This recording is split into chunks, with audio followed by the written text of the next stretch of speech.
উদয়পুর গ্রামে রতন তার স্ত্রী সুমিত্রার সাথে থাকতো, আর অন্যদিকে তার বড় দাদা মহেশ তার স্ত্রী মালতীর সাথে পাশের গ্রামে বাস করত। কারণ তার স্ত্রী মালতী তার ভাই রতন আর তার বাবার সাথে থাকা পছন্দ করত না। রতন আর তার স্ত্রী সুমিত্রা তার বাবার যথেষ্ট সেবা করত, তার খেয়াল রাখত।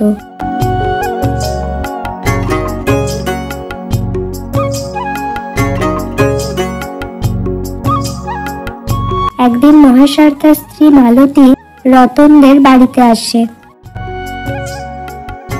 তারা একসাথে বেশ কিছুদিন অনেক ভালো সময় কাটায়।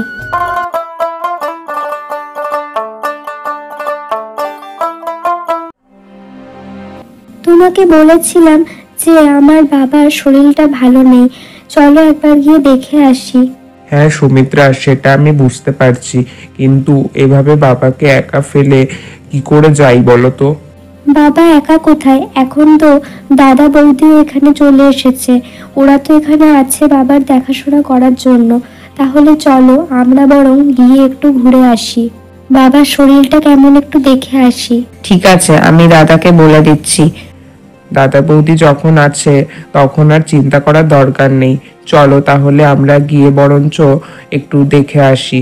এরপর রতন আর সুমিত্রা তার বাবাকে দেখতে চলে যায়। পর হঠাৎ একদিন তাদের বাবা ভূষণের শরীর ভীষণ খারাপ হয়ে যায়। আরে বড় বৌমা, ও বড় বৌমা শুনছো? উফ, এই বুড়োটার আবার কি হলো, এরকম করে ডাকছে কেন? হ্যাঁ বাবা বলুন। বড় বৌমা, আমার শরীরটা বড্ড খারাপ করছে, আমার মনে হয় সময় হয়ে এসেছে। আমি তোমাদের বেশ কিছু কথা বলতে চাই, তোমরা একটু তাড়াতাড়ি গিয়ে রতন আর ছোট বৌমাকে ডেকে নিয়ে আসো, ওরা হয়তো বেশি দূর যায়নি। আরে এই বুড়োটা মনে হয় আমাদের সম্পত্তির ব্যাপারে কিছু বলবে। না, এই ব্যাপারটা আমাদের মধ্যেই রাখতে হবে, আমরা তাহলে সব সম্পত্তি নিয়ে নিতে পারবো। এরপর মালতী তার স্বামী মহেশকে গিয়ে সব কথা জানায়। এরপর তারা আসে। আরে বাবা, তোমার কি শরীরটা খুবই খারাপ করছে? হ্যাঁ বাবা, আমার মনে হয় সময় হয়ে এসেছে, আমি তোমাদের বেশ কিছু কথা বলতে চাই, তোমরা তাড়াতাড়ি গিয়ে রতনকে ডেকে নিয়ে আসো। বাবা আমি দেখলাম, কিন্তু ওদের আশেপাশে কোথাও দেখলাম না, ওরা হয়তো চলে গেছে। আপনি যা বলার আমাদেরকে বলুন, আমরা ওদের বলে দেব। আচ্ছা তাহলে তোমরাই শোনো মন দিয়ে। আমি আর তোমাদের মা তোমাদের ভবিষ্যতের কথা ভেবে বেশ কিছু টাকা পয়সা জমিয়ে রেখেছিলাম, কিন্তু তোমাদের মা সেই কথা তোমাদেরকে বলতে বারণ করেছিল, কারণ আমরা চেয়েছিলাম যে তোমরা নিজেরা পরিশ্রম করে নিজেদের পায়ে দাঁড়াও। কিন্তু এখন আমার সময় হয়ে এসেছে, তাই তোমাদেরকে আমি সব কথা বলে দিতে চাই। আমরা সব টাকা পয়সা একটা হাড়ির মধ্যে সব ভরে রেখে দিয়েছিলাম। এইটুকু বলার পরেই ভূষণ প্রাণ ত্যাগ করে। আরে বুড়ো, আমাদের বাকি কথাগুলোও তো বলে দিয়ে যা, কোথায় সেই টাকা লুকিয়ে রেখেছিস? আরে মালতী, বাবা তো আর নেই, কিন্তু সেই সম্পত্তি কোথায় আছে এখন কি করব? রতনকেও এই কথাগুলো জানাতে হবে তাড়াতাড়ি। আরে তুমি কি পাগল হয়ে গেছো নাকি যে রতনকে সব কথা জানাবে? এখন আমি যা বলবো সেই অনুযায়ী কাজ করো, তাহলে সব সম্পত্তি আমরা নিতে পারবো। এসব তুমি কি বলছো? রতন থাকতে আমি একা কি করে সব সম্পত্তি নেব? আরে সব পারবে, তোমাকে যেটা বলছি তুমি শুধু আমার কথা মতো কাজ করে যাও। এরপর মালতী কি করে সেই সম্পত্তি নেবে সেই সমস্ত কথা মহেশকে বলতে থাকে।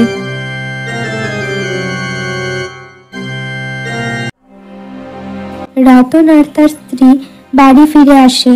তারা বাড়ি ফিরে এসে সব কথা জানতে পারে।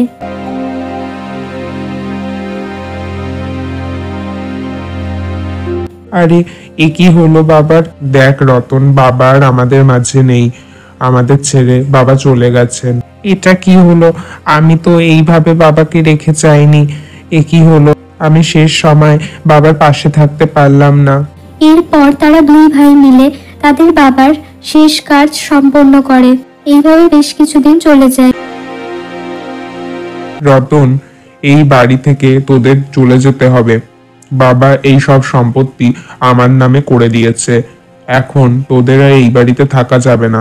এসব তুমি কি বলছো দাদা? সব সম্পত্তি তোমার নামে করে দিয়েছে মানেটা কি? আমি যা বলছি ঠিকই বলছি, এই সব সম্পত্তি বাবা আমার নামে করে দিয়েছে। এটা হতে পারে না দাদা, সেই সব সম্পত্তি তোমার নামে কি করে করবে?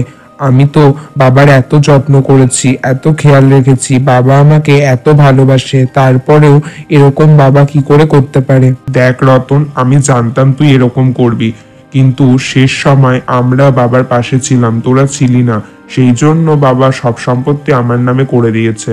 আর আমি এটাও জানতাম তুই এই কথা বিশ্বাস করবি না, সেই জন্য আমি মোড়ল মশাইকে ডেকেছি। কালকে মোড়ল মশাই আসছেন, উনি সব দেখবেন।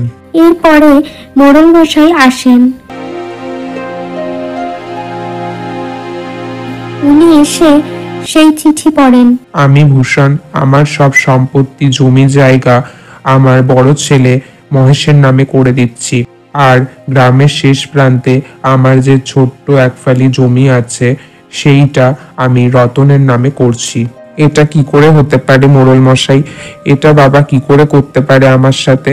হ্যাঁ, সেটা তো আমিও ভাবছি, এটা কি করে হতে পারে, কিন্তু এটাই তো হয়েছে। আর এখানে তোমাদের বাবার সইও আছে, আমি এটা কি করে অস্বীকার করি রতন? কিন্তু মোড়ল মশাই, বাবা আমাকে এত ভালোবাসতো, বাবা এটা করতে পারে, আমি সেটা বিশ্বাসই করতে পারছি না। সেটা তো আমিও বিশ্বাস করতে পারছি না রতন, কিন্তু এটাই তো হয়েছে।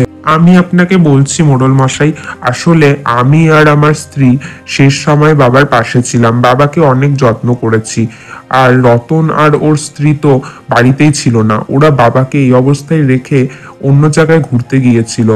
বাবা এই সব বুঝতে পেরে গিয়েছিল, সেই জন্য বাবা আমাকেই সব সম্পত্তি দিয়ে গেছে।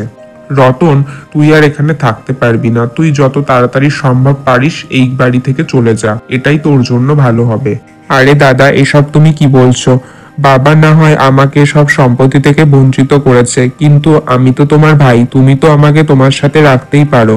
দেখো রতন, এই চিঠিতে যা বলা হয়েছে আমি সেটাই তোমাদেরকে পড়ে শোনালাম, আর এই চিঠি অনুযায়ী এই সব সম্পত্তির ওপর এখন মহেশের অধিকার, এতে তোমার আর কোনো অধিকার নেই। তাই তোমার জন্য এটাই ভালো হবে যে তুমি এখান থেকে চলে যাও। তোমাকে যে জায়গাটা দেওয়া হয়েছে তুমি বরং সেখানে গিয়েই থাকো রতন। আরে ওখানে আমরা কি করে থাকবো? ওই ছোট্ট এক টুকরো জমিতে, ওখানে একটা সামান্য কুঁড়ে ঘর, ওই ঘরে কতদিন কেউ যায়নি, ওখানে কি থাকা যায় নাকি? থাকা যায় না তো কি হয়েছে, তোমরা থাকবে, তোমরা গিয়ে সব পরিষ্কার করবে, এইখানে তোমাদের জায়গা হবে না। মোড়ল মশাই, আপনি রতন আর স্ত্রীকে আমাদের সাথে ঝামেলা করতে বারণ করুন আর এখান থেকে চলে যেতে বলুন। রতন, তোমরা আর কথা বাড়িও না, তোমরা বরঞ্চ যত তাড়াতাড়ি পারবে এখান থেকে চলে যাও।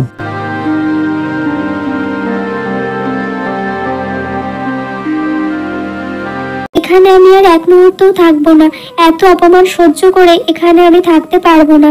চলো আমরা বরঞ্চ যেখানে আমাদের জায়গা আছে সেখানেই চলে যাই। হ্যাঁ, সেখানেই চলে যাব, তাছাড়া তো আর কিছু করারও নেই। আমি জানি না বাবা এরকম কেন করলো আমার সাথে, কিন্তু আমার সম্পত্তির ওপরে কোনো লোভ নেই। আমার এখন একটাই দুঃখ হচ্ছে যে আমি শেষ সময় বাবার পাশে থাকতে পারলাম না। এখন আর দুঃখ করে কি হবে বলো? এরপর রতন আর তার স্ত্রী সেখান থেকে চলে যায়। আরে মালতী, তোমার তো জবাব নেই, তোমার বুদ্ধির তারিফ করতেই হবে। তোমার বুদ্ধির কারণেই আজকে সব সম্পত্তি আমরা নিতে পেরেছি। হ্যাঁ, এই বুদ্ধিটা না করলে তো তোমার ভাইকে এই বাড়ি থেকে তাড়াতেই পারতাম না, আর সব সম্পত্তিও নিতে পারতাম না, এইটুকু তো করতেই হতো। এরপর রতন আর তার স্ত্রী একটি বাড়িতে সেই ঝুপড়িতে থাকতে থাকে। মোড়ল মশাই রতনের সাথে দেখা করতে আসে।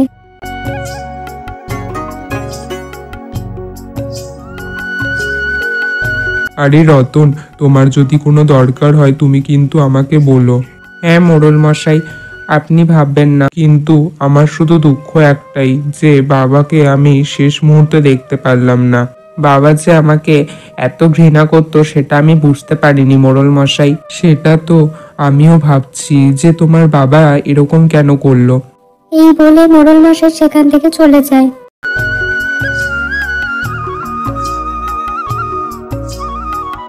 আরে সুমিত্রা, আমার এত দুঃখ হচ্ছে আমি বলে বোঝাতে পারবো না। এখন কি করব কিছুই বুঝতে পারছি না। তুমি এত ভেবো না, চলো আমরা গিয়ে বরঞ্চ একটু পরিষ্কার করি ঘরটাকে। আর যদি কোনো দরকার হয় তাহলে তো মোড়ল মশাই রয়েছেন, আর কাল বরঞ্চ তুমি মোড়ল মশাইয়ের বাড়ি গিয়ে একটু কাজের ব্যবস্থা করে আসো। এই বলে সুমিত্রা বাড়ির মধ্যে যায় পরিষ্কার করার জন্য। তখনই হঠাৎ সুমিত্রা চিৎকার করে ওঠে আর রতনও সেখানে যায়।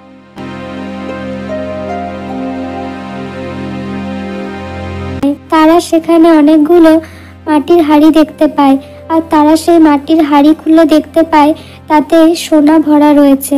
এগুলো তো অনেক টাকা পয়সা, এত মোহর রেখে গেছে বাবা আমার জন্য। এই জন্যই হয়তো বাবা আমাকে এই জায়গাটা দিয়েছিল। এবার আমি বুঝতে পেরেছি। না, এবার ব্যাপারটা মোড়ল মশাইকে বলতে হবে।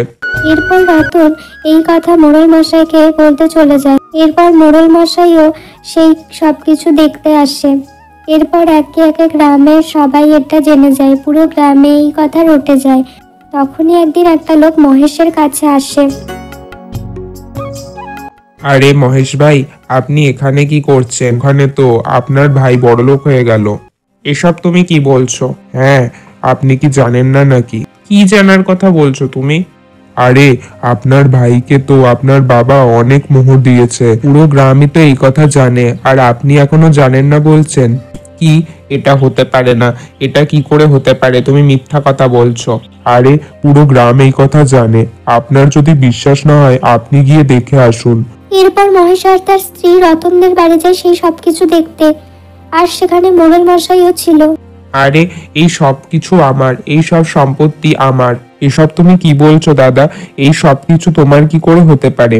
হ্যাঁ, রতন ঠিকই বলেছে, এই সবকিছু তোমার হতে পারে না। আইনতভাবে এই সবকিছু রতনের, এইটা রতনের জায়গায় পাওয়া গেছে।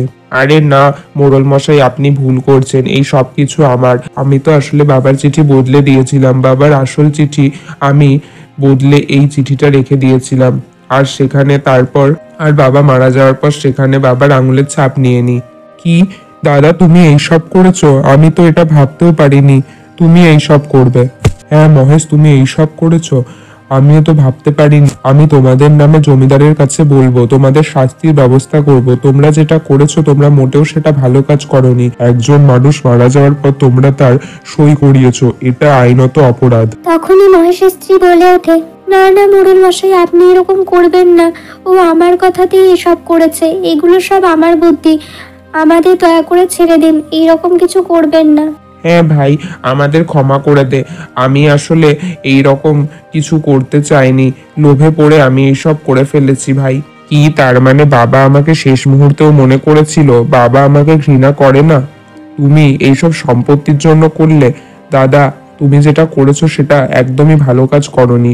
আমি এটা ভাবতে পারিনি যে আমার সাথে তুমি এই রকম করবে, তাও আবার সম্পত্তির জন্য। তোমাদের জন্য এটাই ভালো হবে যে তোমরা আমাদের জীবন থেকে চলে যাও। আমি তোমাদের সাথে আর থাকতে চাই না, তোমরা এখান থেকে অনেক দূরে চলে যাও। এরপর মহেশ আর তার স্ত্রীর কিছুই করা থাকে না, তারা কিছুই পায় না, তারা সেখান থেকে চলে যায়। অন্যদিকে রতন আর তার স্ত্রী সুমিত্রা অনেক ভালোভাবে বাস করতে থাকে।